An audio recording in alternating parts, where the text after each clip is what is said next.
Research from the University of Florida Institute of Food and Agricultural Sciences is making an impact on industries, ecosystems, and residents across the state. IFAS research faculty are focused on discovering knowledge they can use to develop new applications and technologies which address the challenges facing agriculture, natural resources, and the health and wellness of the people living in Florida.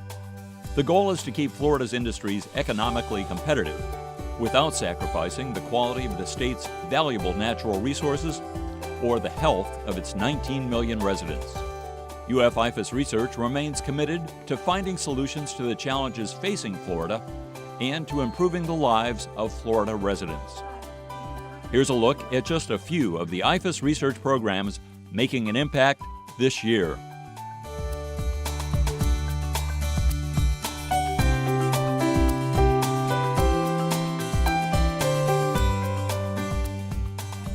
Citrus greening disease continues to attack groves across the state, and UF IFAS researchers are fighting back by trying to interfere with the transmission of the pathogen.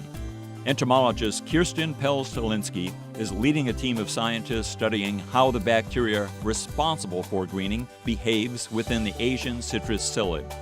The goal is to find a way to stop the psyllid from spreading the greening bacteria. We are investigating using bacteria that are normally present in the psyllid and in insects as sort of a biological control, if you will, to interact with this pathogenic bacteria and prevent it from being transmitted to healthy citrus. The next step for this research is to identify bacteria that can damage the fitness of the psyllid and prevent transmission of citrus greening. IFAS researchers are also working on new greening-resistant rootstocks and plant varieties. The goal is to find a solution for greening that will allow the $9 billion citrus industry to be sustainable and profitable.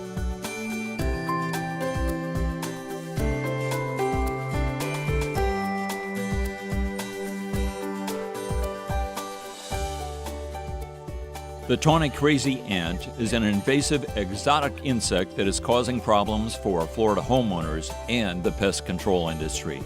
This ant is easily distinguished from native ants with its crazy travel patterns, brown color, and large populations. A single tawny crazy ant nest can have millions and millions of insects. UF IFAS pest management researcher Faith Oy is studying treatment options for tawny crazy ants. Her work shows that spraying pesticides alone to treat them is ineffective after a few days. The ineffectiveness can lead to improper off-label use and creates an unnecessary risk to humans and the environment. The better option is using targeted bait applications that can significantly reduce tawny crazy ant populations. Research shows properly applied bait can reduce populations by as much as 50%. You're exploiting the ant's behavior of sharing a food source that has a toxicant in it to move through the colony instead of just using a spray, which gives us some immediate relief and some sense of gratification, but it's really not a long-term strategy that works. UF IFAS researchers are also studying the impact of colder temperatures on tawny crazy ant populations.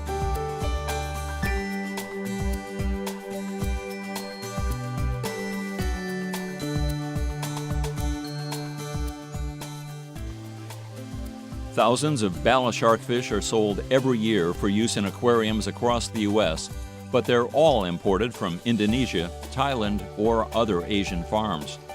These imported fish represent the biggest challenge facing the multi-million-dollar ornamental aquaculture industry in Florida, as aquaculture farmers often don't have the time or money to learn how to breed new species. Industry professionals identify the Balashark as a potentially profitable fish for researchers at the UF IFAS Tropical Aquaculture Laboratory. Director Craig Watson spent 3 years learning how to raise and breed the Balashark for commercial production in Florida. The end result is those 200,000 to 400,000 or 500,000 Balasharks that are sold in the United States will no longer come from Asia, but they will come from Florida farms. And the money associated with that will stay here in Florida. Based on the success of the Balashark, aquaculture farmers have identified 10 more fish species they would like IFAS researchers to investigate for commercial production in Florida.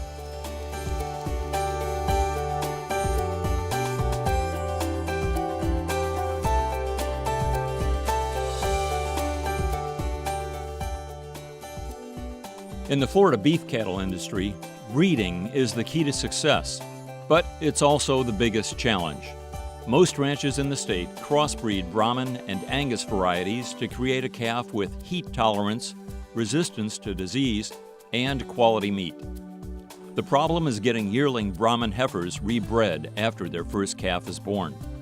IFAS Range Cattle Research and Education Center Director John Arthington has been studying the problem for more than a decade and has created a solution. The early weaning program removes calves from their yearling mothers after 70 days rather than the standard 250 days. This separation triggers a physiological response in the yearling that allows the heifer to get pregnant. And the other thing is, by weaning that calf early, she stops producing milk. So more of the nutrients that she ingests can be partitioned towards her own growth and conceiving a second time. The early weaning program also allows the heifers to calf earlier in the next breeding season. And it gives these new calves more time to grow in size and value before being sold. In an industry with razor-thin profit margins, this program could help keep this $600 million industry in business.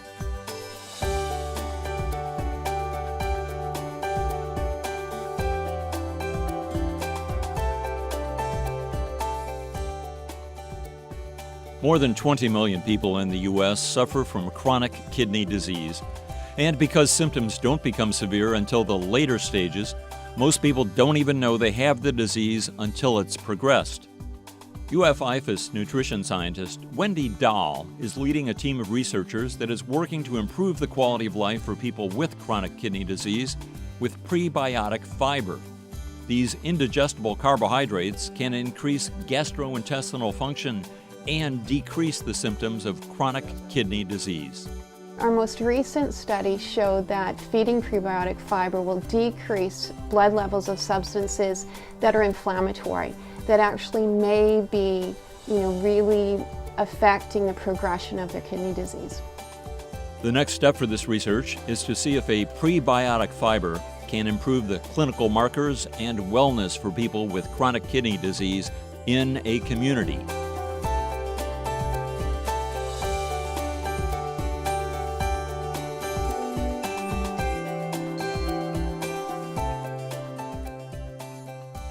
Florida communities are feeling the effects of climate change, and communication about these effects is a challenge. Universities, public water utilities, and resource managers across the state are working together as part of the Florida Water and Climate Alliance to address issues like sea level rise and water use. But one of their biggest challenges is effectively communicating this highly technical information to policymakers and the general public.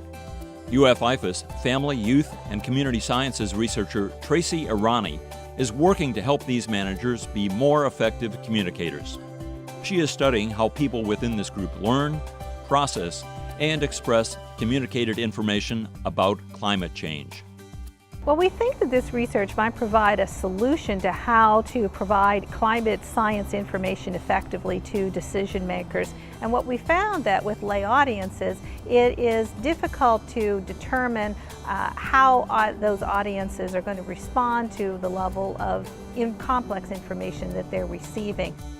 The next step for this research is to develop tools and techniques to enhance communication and apply them to other groups facing similar educational challenges.